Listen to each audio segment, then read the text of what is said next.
In this multidimensional world, much of which is invisible to the eye, a group of non-physical entities have come here to expand our knowledge of how the universe works. These non-physical teachers are called Joshua, and they convey their teaching through Gary Temple Bodley. Each week, Gary, with a selection of law of attraction experts, open up a roundtable of thought-provoking discussions surrounding the teachings of Joshua. Joshua's intention is to bring clarity to the listeners through the ever-expanding law of attraction by looking at reality from a new perspective. Welcome to the teachings of Joshua Roundtable. Hello, everyone. This is episode 11 of the Teachings of Joshua Roundtable. I'm your host, Gary Temple Bodley. Today is December 19, 2015. This episode is all about children. This is one of my favorite topics from Joshua. I don't have any children, but I can see how our current approach to children is flawed and how greatly we can improve the lives of all children if we follow Joshua's teachings. If you are a parent, you're going to be very interested in this episode. As always, we will discuss Joshua's quote of the week. But this week, instead of a question, we will read and discuss one of Joshua's articles titled, "A Message to the Children of the World." I can't wait to hear what our roundtable members will have to say because they all have children of their own. On the roundtable today, we have Steve Finizza. Hi, Steve. Hello, Gary. Janine Kotakovich. Hi, Janine. Hi, Gary. And Michael Kutzen. Hi, Michael. How are you doing, Gary? Great, thanks. So this episode is about children, and while I'm writing my intro there and reading it, I had to stop saying I don't have any children of my own, because the my own part is sort of, you don't really need that, do you? Because who else's children would you have if they weren't your own? So, but you guys all have children of your own, don't you? Yes. That's for sure. Okay, Yep. good. So, so Joshua has a little different take on how we should act towards our children and our whole approach to them. And so let's get started by the quote of the week, which happens to be a quote about children. Janine, would you like to read that? Absolutely. Your perspective that you are the parent, that you have experienced more of life, and therefore you know what's better for your child, is a flawed premise. Your child was born with a level of understanding that is far beyond your comprehension. Joshua. So that's a pretty interesting quote, which completely turns the idea of children on its head. And here's sort of how it works.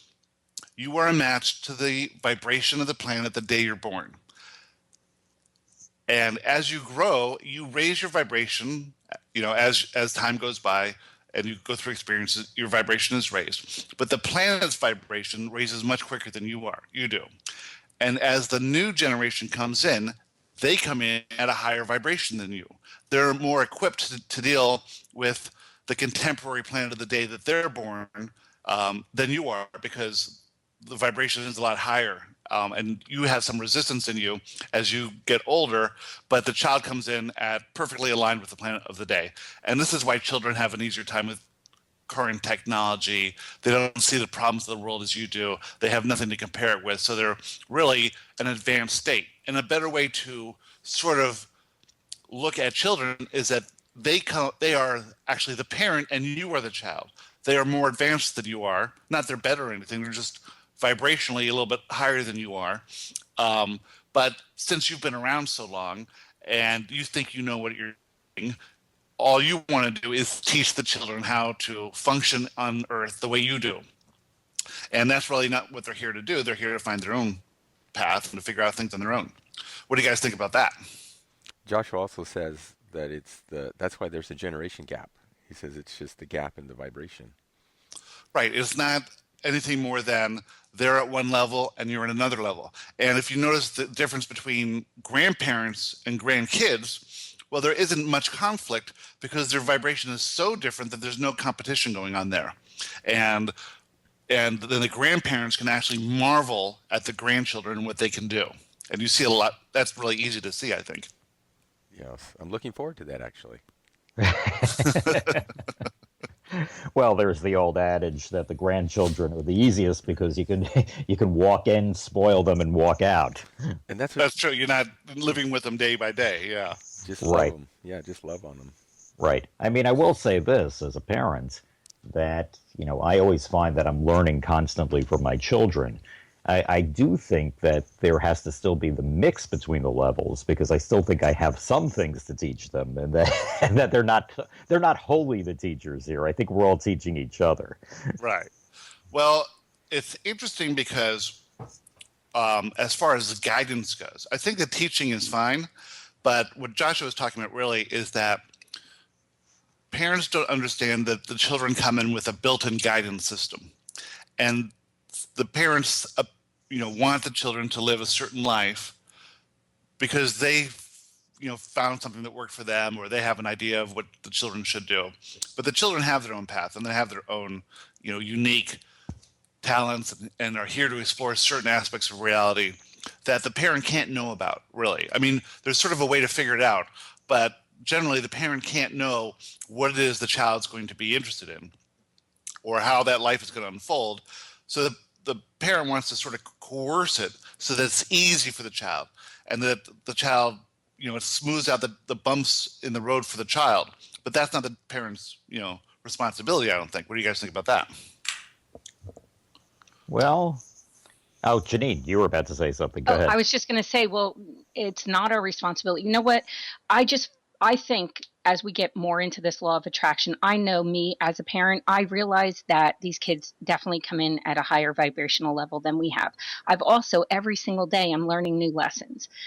They have their own, my boys in particular, they speak their own truth. And I also realize that when I project something onto them, it's really, and I believe Joshua speaks about this early on in the chapter, I project my fear. Like why I wouldn't want them to do something. Why wouldn't I want them to go skiing and doing helicopters off the top of a building? Well, that's because I have a fear. Oh, well, I sprained my ankle really bad skiing, just going over a 3-foot mogul. Right. So I think that when we release that and don't project onto them, we allow them to be their best selves. But I also understand what Michael's saying, that, it is our job as parents sometimes to give a little guidance here and there. But at the end of the day, we do have to, let them be their best selves. And I've actually been criticized in the past because I kind of live with the life motto that every day should be a Saturday. So that's how I raise my kids. And sometimes I was viewed as not strict enough, strong enough. I don't believe in hitting. I really very seldom had to do strict disciplinary actions. And I actually have 3 great boys. I don't know. That just kind of happened. I'm not saying that we don't have trials and tribulations. We all do. Well, there's a proof in the pudding, too, is your kids have turned out so well. Right. And you didn't have to be so forceful with them, and if you look at my parents, they had very little freedom. They had to go to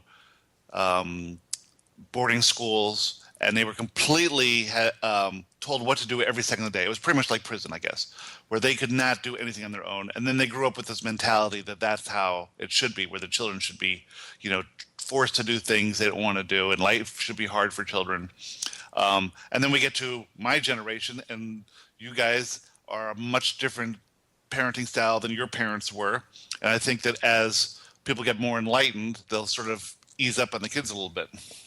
Yeah, I mean, I find that right now with my both of my kids.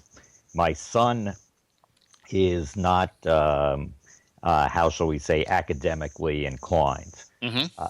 I do have to keep pushing him to get his homework done. Mm-hmm. And even that, it bothers me that I have to be involved with that, knowing that might not, and I tell him, this, I understand this may not be your life path, but, get your homework done so that you can at least so that you can then do what makes your heart sing. And, and we get into it a little bit, and I'm clearly the more lenient parent in our household. My daughter, on the other hand, is at the point now where she's looking at colleges and has to start thinking about what she wants to do. And believe me, it's very, a part of me wants her to do anything and everything that makes her heart sing, but there's still the part of me that hears my parents who say, do the practical, do something where you can, where at the end of the day you will have a job. So and it's an internal conflict. I can see that, yeah. And when you were talking about your son and when you were asking him to do his homework, I could sense that you didn't feel good about that. And your negative emotion is your indication that maybe you don't have. I mean, certainly society is telling you that you have to get your children to do homework and go to school and all this stuff. But in reality, and we'll get more into this when we talk about intelligence and education, is that if your child doesn't want to do this homework, it's because he's not interested in the subject. Oh, there's no question he's not. And if he's not interested in the subject, then he's not going to learn anything anyway. He'll, be able to remember facts and figures long enough to take a test, possibly. And Maybe. The person that can remember this better than the person who can't remember it will maybe get a better score. But in a year, it's going to be gone. It's a complete waste of time. 99% of the stuff that I was taught in school, even in college, are gone. I have no idea what they are.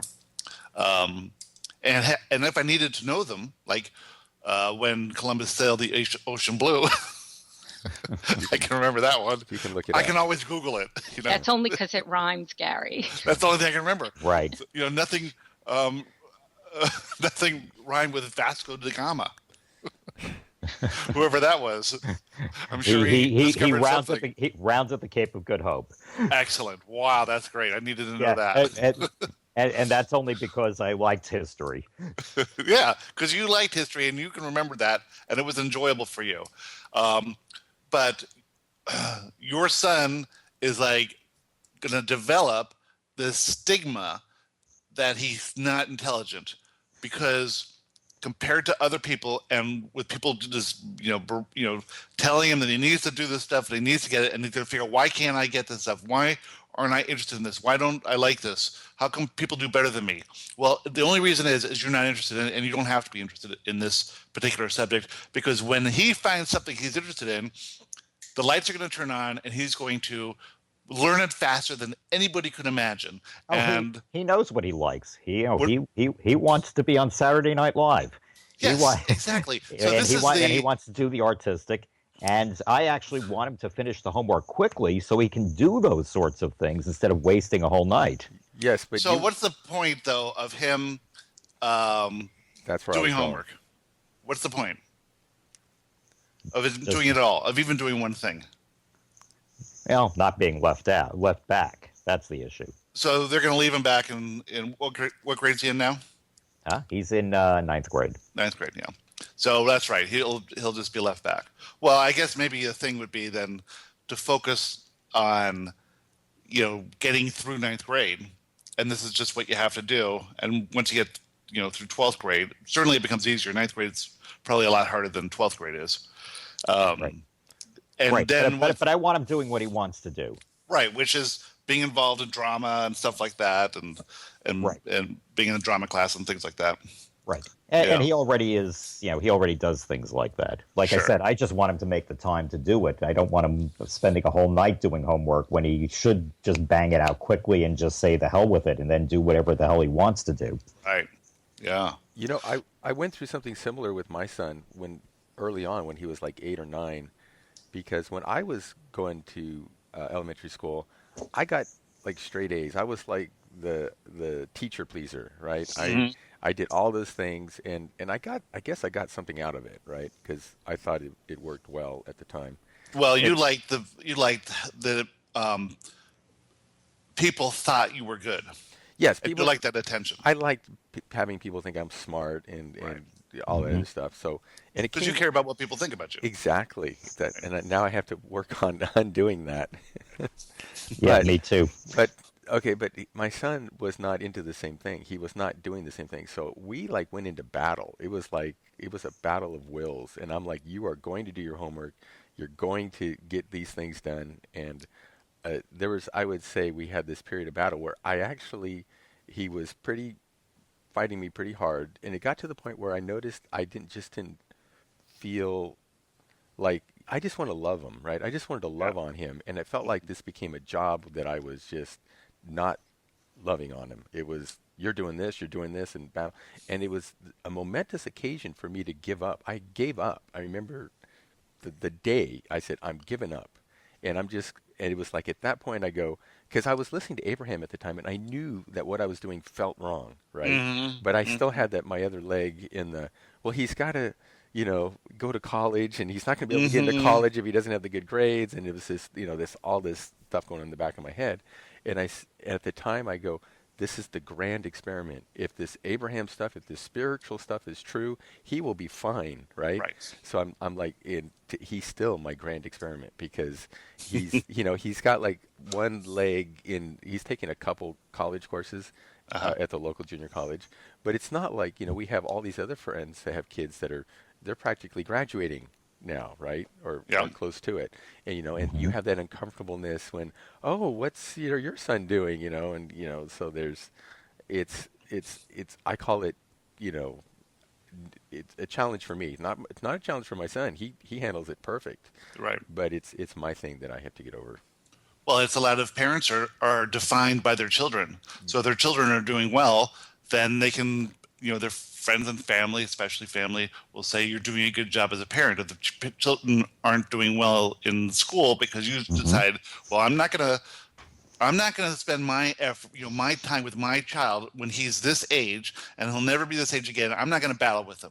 I'm going to give up that battle and just love him and allow him to do whatever he wants to do. And if he fails ninth grade, then so be it. He fails ninth grade and he does it all over again, and he'll learn something from that. I don't need to smooth out this perceived bump in his life. The reality is that he's not going to fail ninth grade. He might get a D in it. It doesn't matter anyway what his grades are, because he's not going to go to college. He's going to be a super rich, world famous comedian who doesn't, and maybe he will go to college and be a super famous, world rich comedian.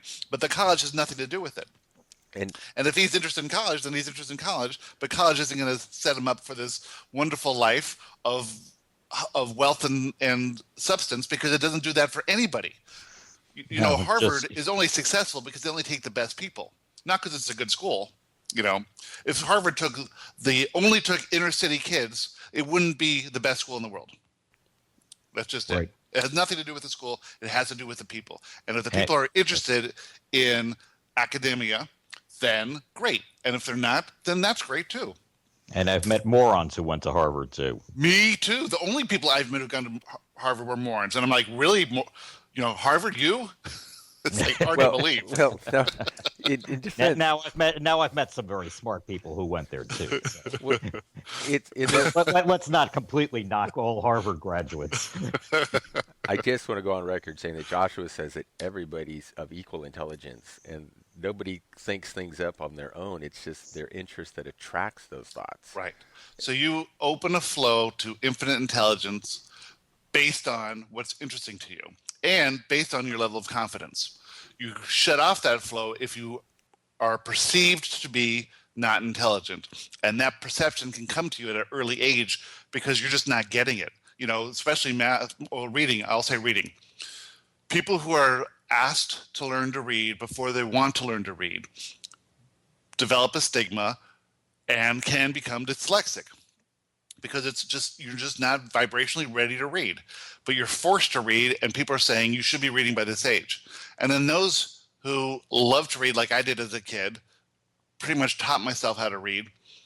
It came so easily and naturally, you don't even remember it really. It just came to you. But so I think that what happens is that if you are asked to do something that's not interesting and you feel like a failure, because everyone is pretty much telling you are a failure, then you can develop, learning issues, I think, based on what Joshua was telling us. Yeah, I loved reading when I was a kid, and you could order books in elementary school there, and I felt like Christmas to me. Every 3 months or whatever, you get a stack of books on my desk, and so I think that was a natural passion. I don't know if I was doing that to please somebody. And math for me too was super easy, but it just because I was interested in it at a young age. But I think science and history and things like that were not that interesting because I wasn't really interested in the past. I was interested in the future. So to me, things that were interesting would be technology. Always as a kid, I was really interested in technology, but so I never did well in remembering dates of things that happened in the past, which is, I think that because also you sort of think about history. Well, it just really depends on whose perspective history was anyway. You're not really learning the truth of anything. You're just learning dates, and how's that going to really, for me anyway, some people must, like Michael, must have loved that stuff. Oh, I loved history. Between the trivia and the human stories, I thought it was just astoundingly interesting. To me, they were stories. Yeah. They were wonderful stories. To me, the idea of playing with electronics was the most boring thing in creation, which must have horrified my father because my father is an electrical engineer. There you go. Right. Janine, how about you? Were you interested in anything or not interested in anything when you were younger? Yes, see, I wasn't interested in history, particularly like learning, like having to, because I felt like it was having certain periods I was, though, let me say that. And I just felt like, I memorized things for the test. And I used to, when I was early on, I was in what was called the IDEA program. It was like for gifted children and stuff. Uh-huh. But, I didn't really have to work all that hard in school, to be honest with you, except at the things that I didn't like or care for at the time, which were specific things like that. Like Greek mythology, that might be hard for other people, but I actually really loved it while I was taking it. One thing I've learned as a parent, though, and I don't know, because I do have a broader age range with my 3 boys, is when we push them too hard, they push back. And I've realized, like, when I used to, because they don't come with a manual, right? It would be easy if they came in the bassinet with their manual, but they just don't. So the thing is, I realized as I'm going along, and I still have learning experiences every day, sometimes it's better for me to be the listener and like engage in a conversation, but really listen to what's on their mind and what's on their heart. Because sometimes when I push a little too much, because I do as a parent, sometimes, we all make mistakes, they have their own reality and they have their own, and they say, Mom, you might not understand how I'm feeling. And then I say, tell me about it. And sometimes if they're not doing well in something or they have a problem, it's almost like you could talk it through that way just by listening to them. And then they make the better choice and decision. Well, ultimately, they're supposed to, if we could do this right from the beginning, they would listen to their guidance system and then they would know. But subconsciously, they probably are listening to their guidance system. They probably do know what's better for them. They know what they're interested in. And they have to navigate the parents and the teachers and their peers to go through this system that they find themselves in and still get what they want. I agree with that wholeheartedly. My 2 older boys, every time they're going out in the evening, when they'll give me a kiss goodbye, and as they're walking out the door, they just turn around and look at me. Everybody knows, and even if their friends are here, they all expect it. I just say, make good choices. That's it. You know what? And everyone knows that. And then I do group text, have a great time, make good choices. It's their choice. And if they do listen to their inner guidance system, like you just talked about, Gary, they already have the answers and they know. So I kind of project that and I put it back on them. That's right. Okay, so Joshua says your current approach to children creates an environment where they become influenced by others, parents, teachers, society, to such a degree that they often lose touch with who they really are and what they intended to explore prior to their birth. And the influence of the parents has a great deal to do with the parents' fear of loss, because you have a survival instinct that ties you to your children, which you call love, but it's really a mixture of love and fear.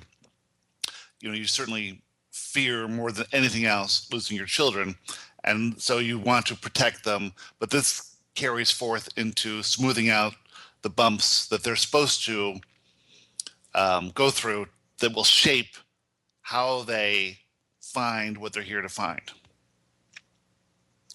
Well, I agree with, you could take that one step further, Gary, too. It's not only fear of what perhaps they're going to do, but I have an irrational fear. I can't let go. I have to go through, I have boxes for each of the boys, like a bin, and I save the best of the best. You cannot save every piece of artwork, every card, every poem, every writing, every picture. You just can't. But I have such a hard time releasing them. And I know I do, because I'm like, God forbid anything ever happens. I would always want to remember this. Right. Yeah. Well, but so if you can see how that feeling that you have, which is based on this fear of loss, causes you to do things that aren't in the best interest of your children. They're simply doing them to make you feel more secure. Like, okay, so Rob, my best friend Rob, which you've met, Janine, and you've met his daughter. I said, "What present do you want for Christmas that your parents won't give you?" And she says, "I want to go skydiving."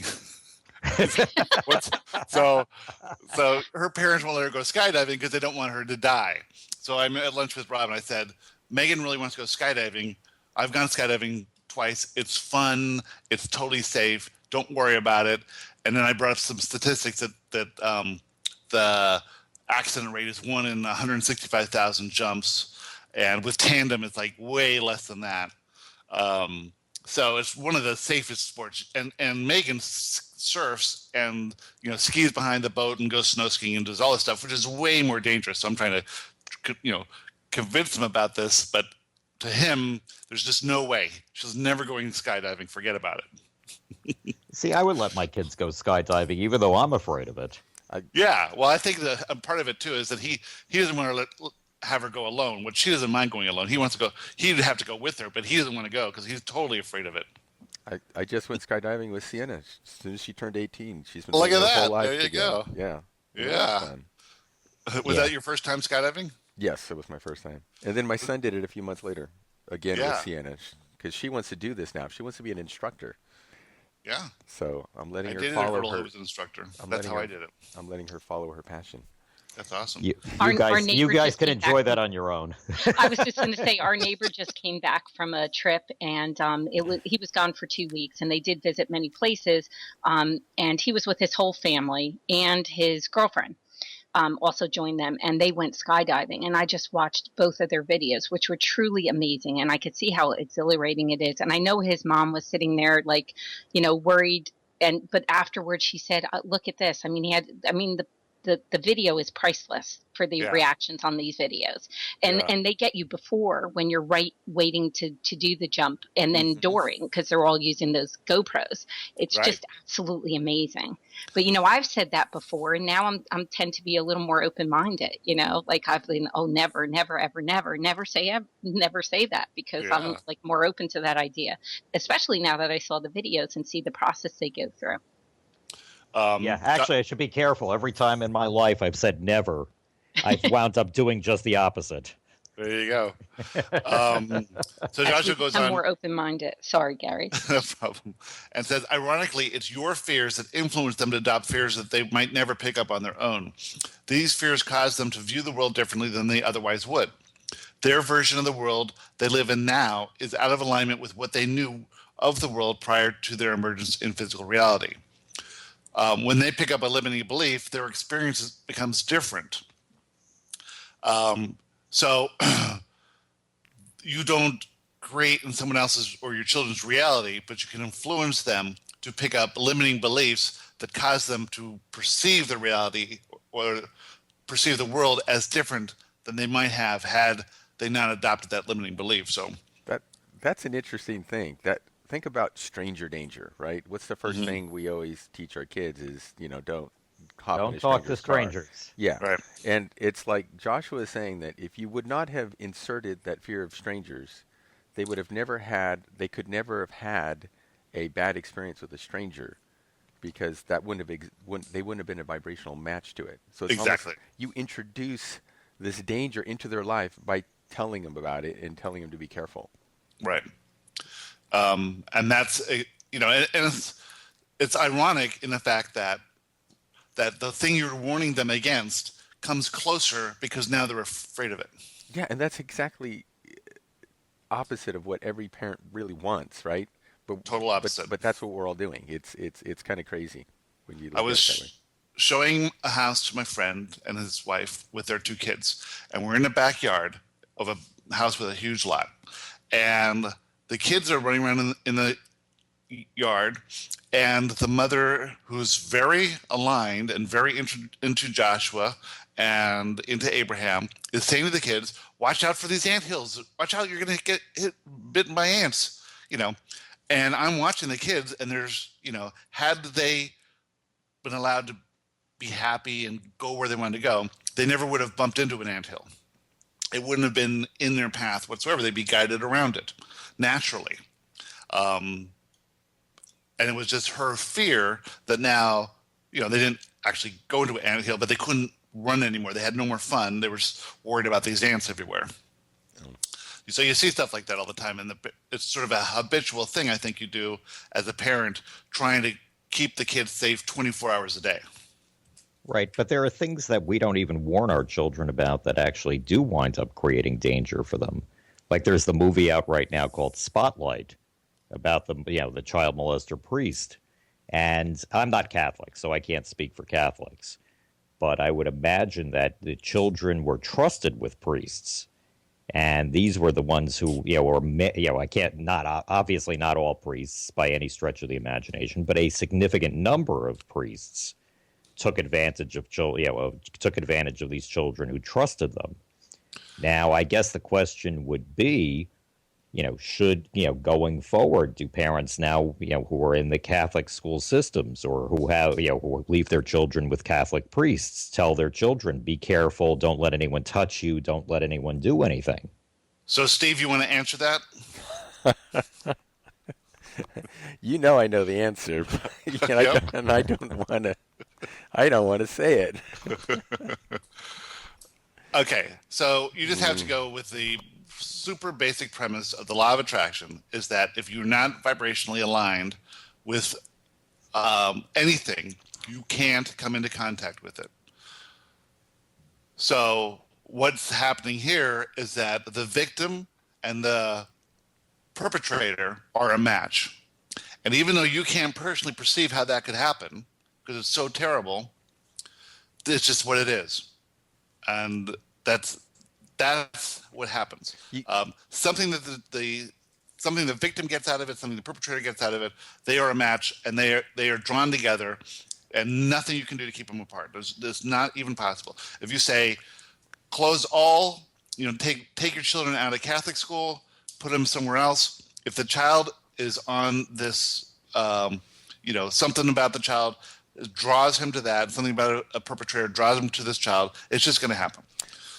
And when you say we have to do something to change the conditions so that this cannot happen, you're fighting against the laws. You can't do. You're just. It's futile. It's not even. You can't change the conditions so that things will not happen. That's just not how this reality works. Oh.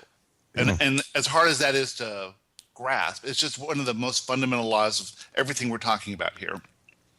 And I will say though that you choose your time and date of your birth and your parents before being born, because it will launch you on a trajectory towards the best possibility of exploring what you want to explore.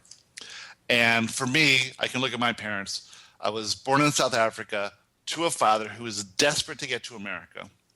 So I knew that I would be born in a foreign country and live most of my life in the United States and be separated from the bulk of my family. So I'm basically alone here with my, and then have parents who get divorced, so all this is planned. One goes to New York City. My father stays and raises in San Diego. I get into business from him. I get into music and spirituality from my mother. Yet, when my parents got divorced, it was the best day of my life because I was completely free after she left. And this trajectory set me on to everything I did my whole life. So I went through, moving every year, having no close family, being from a broken home, living with a father who was out dating. And this was perfect for me, even though you might say that was terrible. And people might say that was great, but right. Certain people could say that living with your father and not having your mother when you're 13 years old is a terrible thing. But for me, it was great. But people looking outside could see how horrible it was, and so your perspective is from your position. And you can't really see how it's all going to unfold. So that's why we can't make judgments about anything. We just really have to withhold judgments and understand that if something happens to somebody, it's happening for them. You can't understand why it's happening for them because you would never want it to happen to you or your children, but it's never going to happen to you or your children because you're not a vibrational match to that anyway. So relax about it and realize that not everything is going to be 100% the way you want it to be for everyone else. For you, it can be, but not for everyone else. They have to go through their own thing, and your children will have to go through their ups and downs as well. I think it helps if you stop looking at your children as these brand new beings that are new to the Totally. world. You got to Right. look if you look at them as eternal beings that have come here for an experience, and it's you can. I think that helps when you hear some of the things that we perceive as bad happening to children. If you just see it as it's an experience, they're adding it to their what would you call that? Your trunk of experiences that you've had as an eternal being. That Right. it doesn't have the same stigma, I think. Right. And all this stuff is stigmatized. It's hard for us to talk about it. But if we take a new approach of perceiving reality, it makes everything so much more easy. You can't feel as bad about things when you realize the vibrational reality behind everything. It just So Well, that's what Josh is really talking about. Yeah, clearly worry has been part of my my life experience, and it's something I'm learning how to let go of. It's not so easy though, after all these years. No, I mean, I've been around a little bit. yeah, it's a momentum that is carried forward. I'm the same thing. I mean, if I looked at every time I've worried before and nothing ever problems came out of it, and it was always a waste of time to worry about it. And this most recent Joshua quote that Deborah Joe's making is about worry. It's something like, when you use your imagination to worry about the future, you create an unfeeling present, a unpleasant feeling present, because everything's happening in the present. So if you worry about the future, you're really doing it right now, and that's not a good feeling. So you're just creating a present that doesn't feel as good. Yeah. Sometimes I just bless the situation. I look at it, I surround someone or something with the divine white light and bless everyone and everything on its way. And, that gives me peace of mind. Right. And that's the only thing that matters is that you feel good as you can about whatever's happening in the moment. Because you don't want to rob people of their experiences either. Absolutely. Yeah. Even if you think the experience is awful, there's a reason for it. So it's just a different way of looking at it. So Janine, your sister's coming on the cruise? She is. I'm very excited. Exciting. That's going to be so much fun. Just wanted to remind everyone we're going on a fabulous cruise. And there's a couple more speakers coming on, Pam Grout, me, and a bunch of others. And I think that maybe we will do a roundtable episode while we're on the boat or record it. So, Steve, you got to think of technical details. Yeah, we need a good Wi-Fi to do that. Well, if we could record it though, and then upload it later. Okay.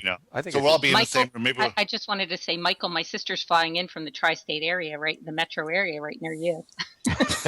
you guys could catch a plane together. Yeah, exactly.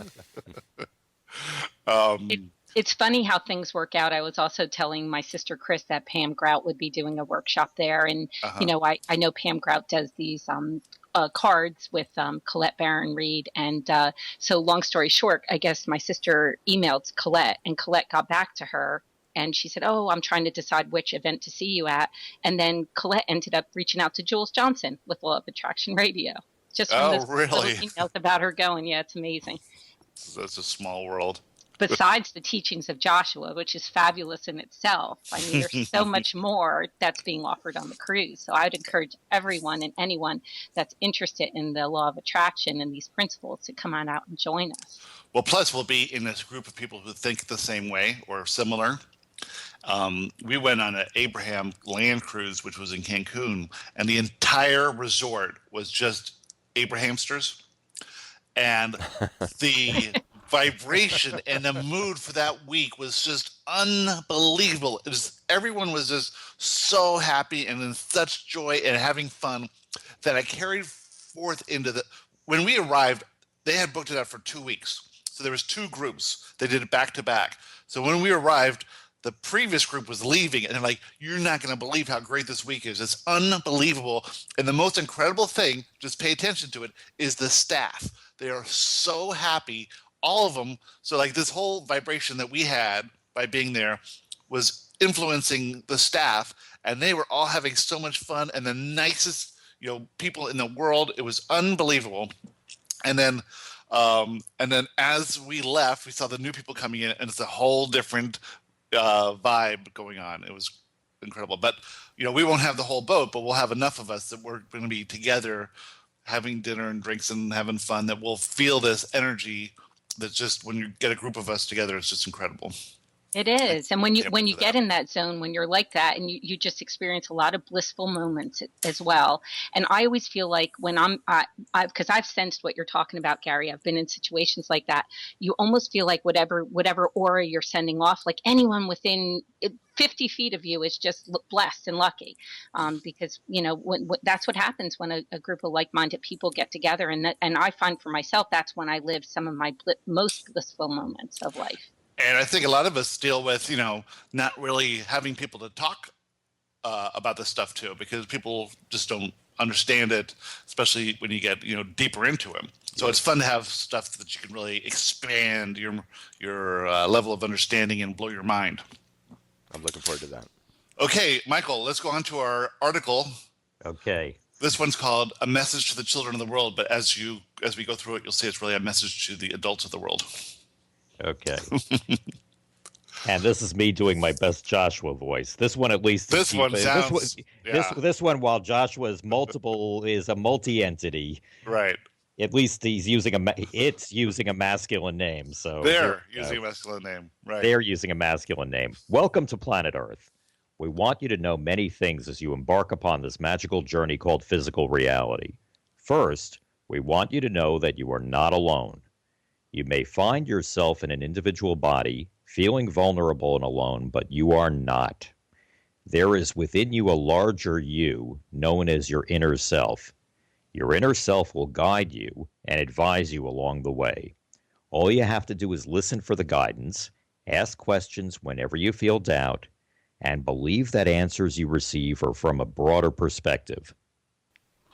Should I keep going, or keep going. Yep. Okay.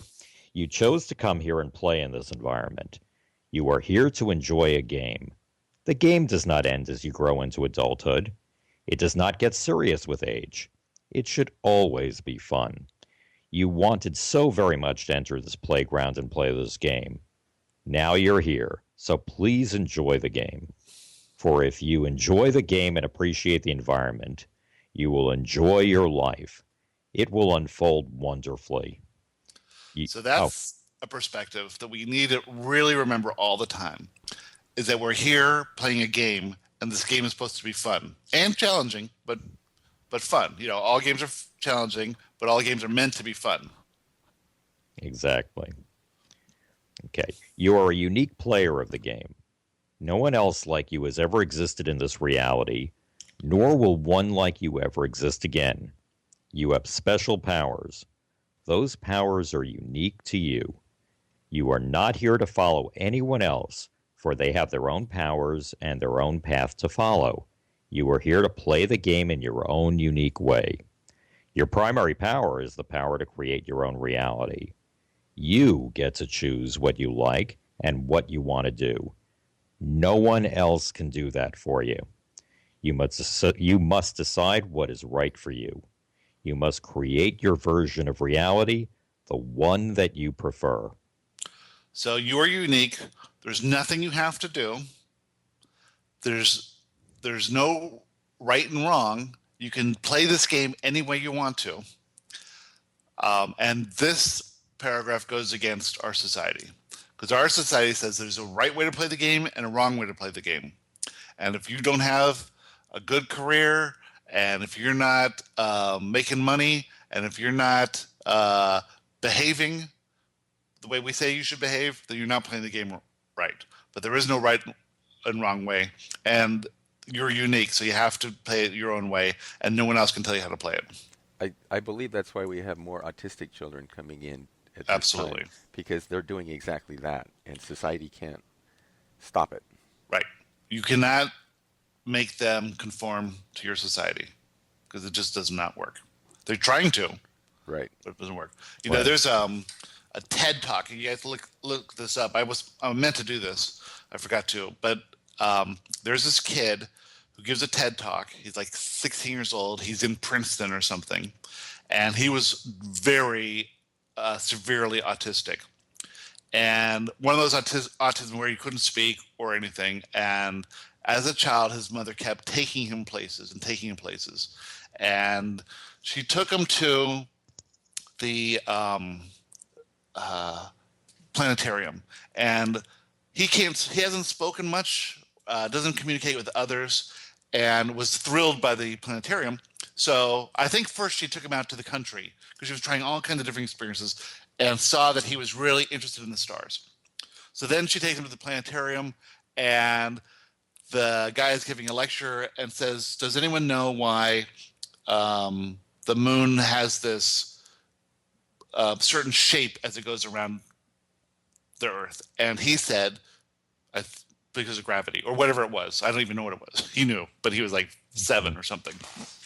And so this lit up this idea in his mother that this was, unbelievable amount that he can do. So she just started, trying all this stuff and just feeding him only that which he was interested in, which was, I think, stars. But he completely grew out of this autism because he was able to, he wasn't resisting the pressures of society trying to mold him into this version that they wanted to see. His mother was just finding stuff that he was interested in. Just really amazing. So if you look up TED Talks and type in autistic child in that, you might find it. It's incredible. Right, it's perfect. He was doing exactly what interested him. Right. He wasn't trying to be a rounded person. He wasn't trying to do what society views as an ideal human being. Wasn't trying to graduate 9th grade. He wasn't trying to graduate 9th grade. He was going with the flow. Well, yeah, I mean, I'm sure there was a lot of resistance there because he was trying to perceive the world in a way that his parents want him to see. But there's way more to it than I can explain. But Steve, you're absolutely right. They can't be changed, and that's why they're coming for that experience of being who they really are. Okay. Right. Okay. Next paragraph. In this game, you have B. No, you can't have. I'm sorry.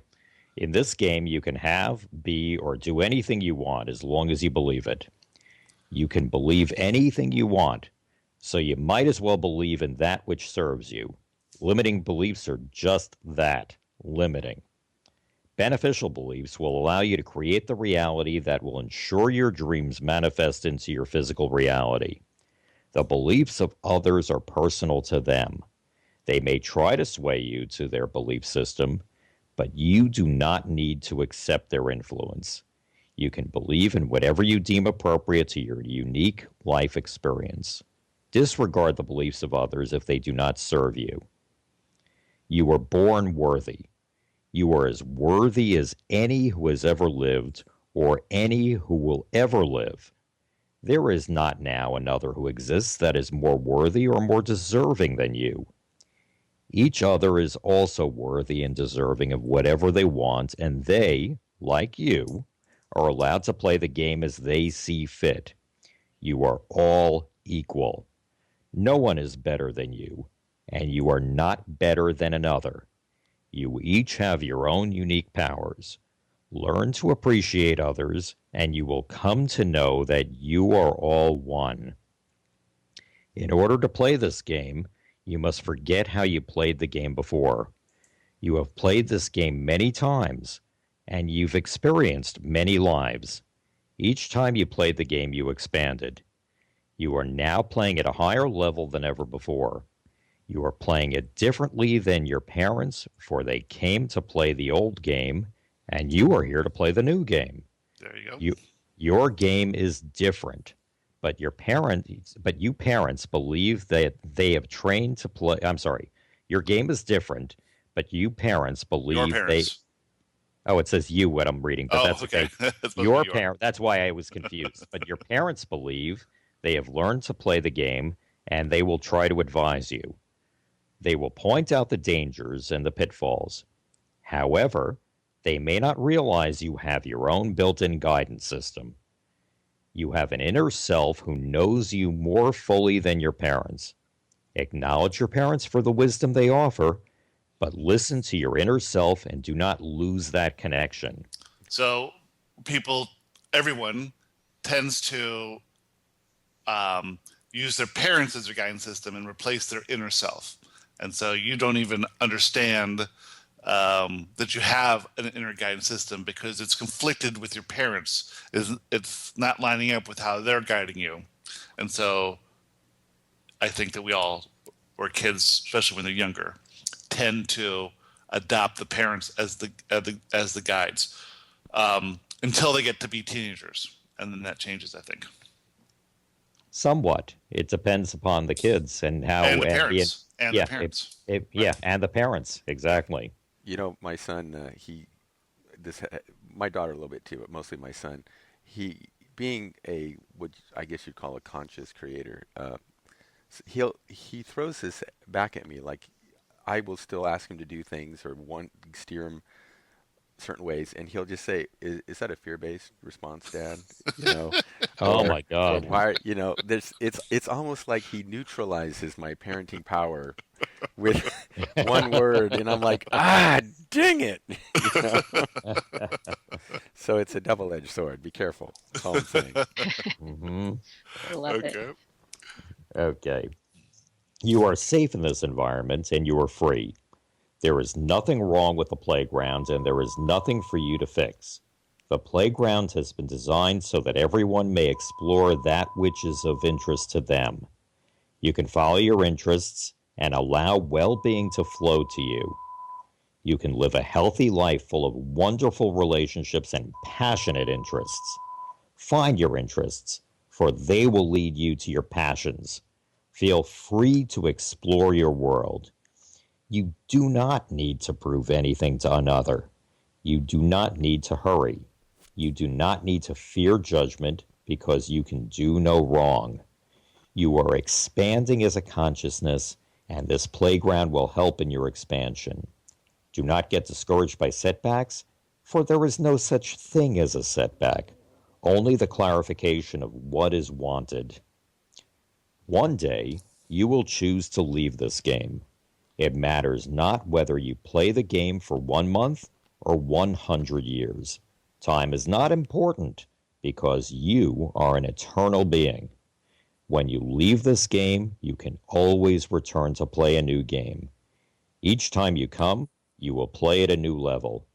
Each time you will leave the game, there is nothing to fear in death because there is no death. You are simply moving to a new game.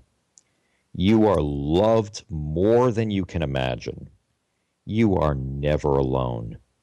You can do whatever you like to do. You do not have to do anything you do not want to do. Always remember that this is a game, and games are meant to be fun. There will be challenges in this game just as there are challenges in all games. You will find your satisfaction as you play the game in your unique way. Appreciate everything the game has to offer, and you will become a magnificent player of the game. With all our love, Joshua. Very good. Nice job reading that, Michael. Nice. Thank you. Thank you. It's a very inspiring piece. Well, you know, that was written in, say, 10 minutes, 15 minutes one morning. It's funny how these things come, because I'll have an idea that there's something coming around children, and it'll like be in my head for maybe a day or 2 days ahead of time, and then I'll meditate one morning and say, get up, and that's what will be coming out of my fingers. Just amazing.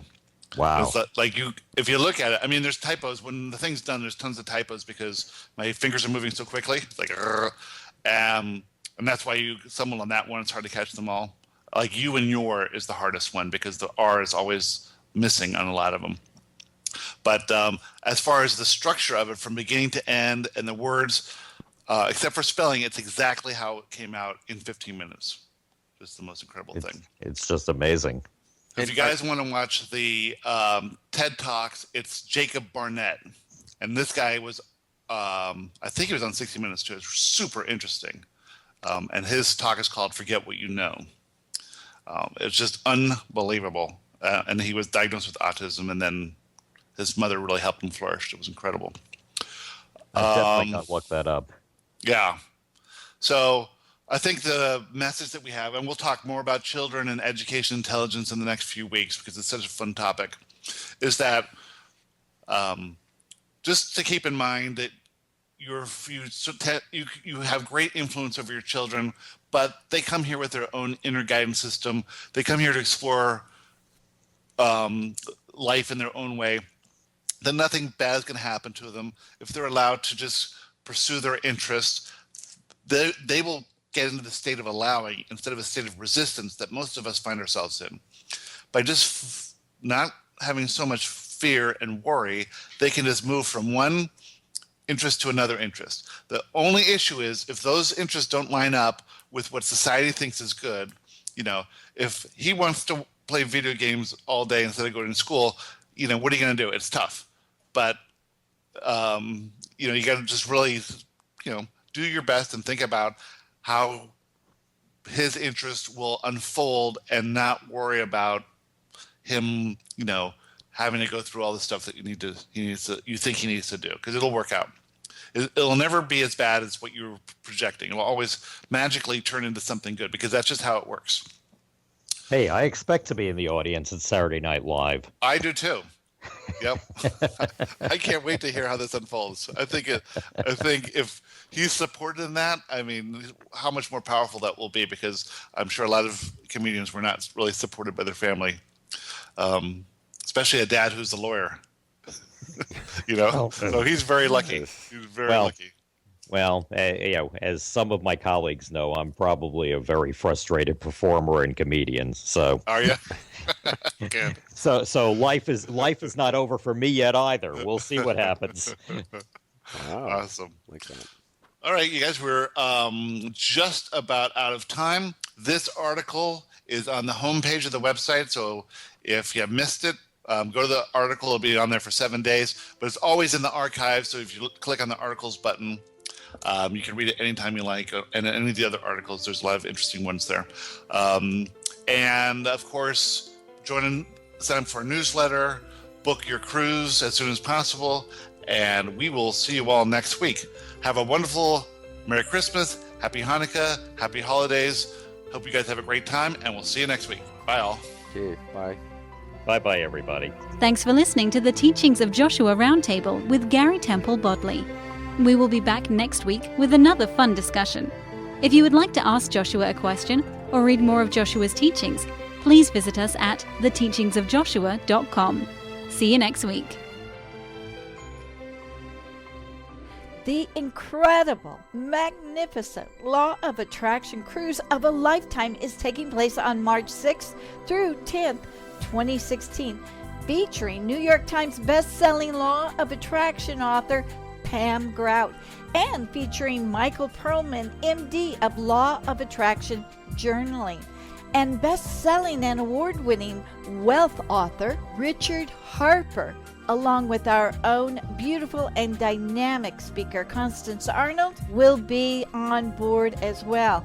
Don't forget Gary Temple Bodley, who channels Joshua, will be on board, and you will be able to have direct interactions with Joshua. And then there's the Champagne Living Dream Coach, Cassie Parks, as well as me, Jules Johnson. This is a powerful cruise, and it's happening during the week of the total solar eclipse in Pisces, which is ruler of the water, which means that which you shine a light on will shift almost effortlessly. So what are you waiting for? This is your chance to finally change your life in profound ways. Go to LOA LOARadionetwork.com and sign up today. There's still cabins available, but the rates will increase weekly. Need a cabin mate? No worries. We have like-minded individuals for you to room with. Take this time and invest in yourself. You will be so happy you did. Go to LOARadionetwork.com. See you on board.